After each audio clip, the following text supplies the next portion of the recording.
मैंने 10th की 2012 में 60% के साथ, और 12th की है मैंने 2014 में 66 के साथ, 66% मतलब फर्स्ट डिवीजन होंगी ना।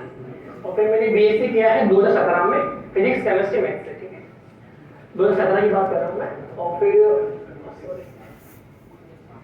17 के बाद में ना एक्चुअली मेरा जो टारगेट था वो फिक्स था कि मुझे सिविल सेवा में जाना है, या तो आईएएस या तो स्टेट बीसीएस, उसको आरएस कहते हैं राजस्थान के अंदर। तो मैं ना अपने ग्रेजुएशन होते में नहीं आ गया था। तो पहले सर जीएस1 में थे स्टार्टिंग में, है ना, मेरे ख्याल से। तो संयोग से मेरा किस्मत सही है कि जो पहला बेस था मेरा, वो सर का ही मेरा पहला बेस में, मेरा नंबर था सर के बेस में था। तो सर अक्षर दो वर्ड आपको बोलते हुए ना, एक तो अंतर अनुशासनात्मक दृष्टिकोण, सुना आपने, इंटर डिसिप्लिन अप्रोच, और एक बौद्धिक जुगाली, सुना ना आपने। तो वो दो वर्ड ही है एक्चुअली में। आज मैं यहाँ पर खड़ा हूँ एसडीएम बन के, तो वो दो वर्ड ही है जो आज यहाँ पर दिए पाए साधारण से इंसान को, मतलब तो क्या कि हाँ, मेरी जो एजुकेशन है सारी गवर्नमेंट स्कूल से हुई है, कभी प्राइवेट स्कूल नहीं पढ़ा है ना। तो सर का बड़ा योगदान है। तो मैं अपनी बात बता दूं कि 2018 का मैंने आरएस का मेंस एग्जाम दिया मैंने। तो तब मैं बड़ा एसटीओ, जीएसटी डिपार्टमेंट होता है, स्टेट टैक्स ऑफिसर, और अभी 2 साल लगा हुआ है बूंदी के अंदर, कोटा बूंदी है, वहाँ पे मैं स्टेट टैक्स ऑफिसर हूँ। और 2021 का फिर मैंने दोबारा एग्जाम दिया, तो अभी मैं प्रॉपर एसडीएम हो गया, ठीक है। तो जो मेरी जर्नी है वो 2017 से 2021 की है ना। तो फर्क क्या रहा कि मेरे साथ के जो जितने मेरे फ्रेंड्स थे जो हमेशा यहाँ सामने बैठा करते थे, तो दो चीजों का फर्क है कि मैं सफल हो गया, वो लोग नहीं हो पाए, है ना। तो इसके दो कारण है। फर्स्ट तो ये है कि सर ने बोला कि जब एनसीईआरटी है ना, एनसीईआरटी किताबें सभी आपको बोलते रहते होंगे ना, एनसीईआरटी मस्ट आपको पढ़नी चाहिए, क्योंकि सब हिंदी मीडियम वाले ना यहाँ पे, है ना।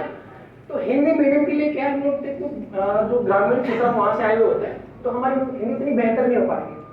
हम बोल तो पाते हैं, पर आंसर लिखने में हमको दिक्कत आती है कई बार ना, कि कैसे खत्म करें लास्ट में, है ना। तो आपकी जो लैंग्वेज है उसको इम्प्रूव करने के लिए आपको एनसीईआरटी पढ़नी चाहिए। एनसीईआरटी केवल इसलिए नहीं पढ़नी चाहिए कि आपको वहां से इन्फॉर्मेशन लेनी है, उसके लिए बहुत सारी बुक्स अवेलेबल है ना। तो एनसीईआरटी का पढ़ने आपको एक तो इन्फॉर्मेशन लेनी है, कंसेप्ट भी क्लियर करना है, साथ में उसकी जो लैंग्वेज है ना, हिंदी वाली लैंग्वेज, उसको आपको इम्प्रूव करना है, ठीक है। तो मैंने एनसीईआरटी ठीक से पढ़ी, और सर का एक कंसेप्ट था, मतलब हमारे जेएस वर्ड में सर उस टाइम पे थे, तो सर ने एनसीईआरटी के टेस्ट ही लगाए थे उन्होंने वहां पे, है ना। मतलब 6 से लेकर 12 तक की हर एक एनसीईआरटी का टेस्ट हुआ था हमारे वहां पे।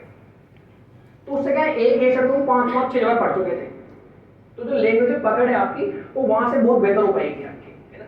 तो आपको एनसीईआरटी पढ़नी है, और केवल इसलिए नहीं पढ़नी है तो वहां से इंफॉर्मेशन गैदर करनी है आपको, वहां से उसकी जो लैंग्वेज है ना, वाक्य विन्यास कैसे होता है, सेंटेंस फॉर्मेशन कैसे किया जाता है, कैसे लंबे लंबे जो वाक्य है कैसे बनाया जाता है, कम शब्दों अपनी बात कैसे ज्यादा व्यक्त कर पाते हैं वो चीज आपको वहां से सीखनी है।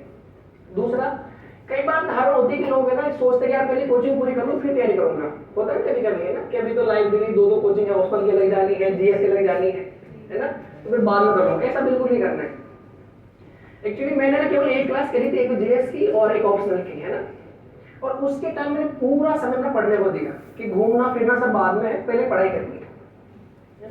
तो ये धारणा बिल्कुल अपने मन से निकाल दें कि भाई हम कोचिंग के बाद पढ़ेंगे, फ्री रहेंगे, फिर क्या पढ़ाई हो नहीं पाती है एक्चुअली, क्योंकि जितना अच्छे से आप क्लास के साथ समझ पाएंगे ना, तो क्या आप अगले दिन उसका डाउट सोल्व कर सकते हैं फ्रेंड्स के माध्यम से, है ना। एक तो ये चीज, ये मेरी 2 चीजें आप एनसीईआरटी ठीक तरीके से पढ़े, है ना, और कोचिंग के साथ ही ठीक से पढ़ाई करें, है ना, क्योंकि हमको मौके बहुत कम मिल पाते हैं ना। एक्चुअली हम लोग बैकग्राउंड हमारा ग्रामीण परिवेश होता है, हमारे घर वाले खेत को 5 साल दे सकते हैं, है ना, कि हम उनकी इन्विटेशन से, फिर गाँव में लोग बोलते हैं कि भाई ये तो फेल हो गया, है ना, तुमको पागल बना रहा है घर वालों को, है ना। मैं अपना एग्जांपल देता हूँ आपको, मेरा गांव है चौथ का बरवाड़ा शहर है, बलरिया मेरा गांव है वहाँ पे, ना।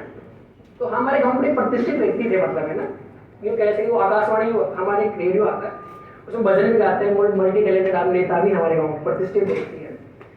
तो 2018 का जब मैंने मेंस किया ना, तो हुआ है कि कोविड आ गया था, तो मेंस का रिजल्ट ही नहीं आ रहा था, मेंस का रिजल्ट बहुत लेट हो रहा था, ठीक है ना। तो एक दिन क्या मेरी छोटी बहन के साथ में बाइक बाइक की बेटी जा रही थी, मतलब शहर से हमारे गांव की तरफ, है ना। तो हमारे गांव में पूछते हैं, मतलब हमारी भाषा में कि थार भाई कायो छोरी, समझ मेरी बात को, कि थार भाई कायो हुए हो, है ना। उसने मैसेज दिया तो उसने बोला कि अंकल जी से पढ़ा, अभी तो रिजल्ट आया नहीं उनका। तो उन्होंने बोला कि नहीं वो तो फेल हो था, बॉल बनाओ, मतलब वो तो फेल हो गया, आपको पागल बना रहा है। अंकल जी आपने कहा देख लिया? तो मैंने फेसबुक में देखा, ठीक है ना। ऐसे में मम्मी खूब लोगों ने बोला कि तो फेल हो गया, है ना। तो सामाजिक ताने आपको बहुत मिलेंगे, उन पे ध्यान कतई नहीं देना। फिर मैंने आवेश और उसके बेटे से उसका नंबर मांगा, तेरे फादर के नंबर से बात करनी है। उसी दिन जब मेरी बहन मुझे बताया तो फिर मन में ख्याल आया कि यार अब भी कहना ठीक नहीं होगा, रिजल्ट आने तो फिर उसको बताएंगे कि मैं फेल हुआ पास हूं। तो जब रिजल्ट आया ना तो पहली मानो उसने मुझे पहनाई थी, है ना। तो लोगों का मुंह बंद आप अपनी सक्सेस से करना है, ना कि अपनी बातों से, ठीक है। अब पढ़ाई कैसे करनी है उसके बारे में बात करूंगा मैं, है ना। एक तो सबसे पहले जो आपका जो पाठ्यक्रम है ना, सिलेबस है ना, चाहे आपका जीएस का हो चाहे ऑप्शनल का हो, है ना, वो आपको लाइन टू लाइन याद होना चाहिए। ये बहुत मस्ट है एक्चुअली, है ना। ये अपनी मंजिल है, ये अपनी मंजिल पाठ्यक्रम याद करना, हर एक लाइन आपको पता होना चाहिए। और हर एक पाठ्यक्रम में हर एक लाइन पे कम से कम 100-200 वर्ड का कंटेंट आपके पास में होना चाहिए, ऑथेंटिक, ताकि अगर कोई क्वेश्चन एग्जाम के मेंस में है, प्री में आपको लिख पाए, आप उससे कोई पूछ ले कि भाई इसके बारे में बताओ जरा, आप कैटर सत्तर कर दिया क्यों, कोई कारण बताओ आप उसका, तो आप ब्लैंक नहीं हो, कम से कम कुछ कारण बताओ, वो भी साइंटिफिक तरीके से, सामाजिक कारण ये है, राजनीतिक कारण ये है, आर्थिक कारण ये है, धार्मिक कारण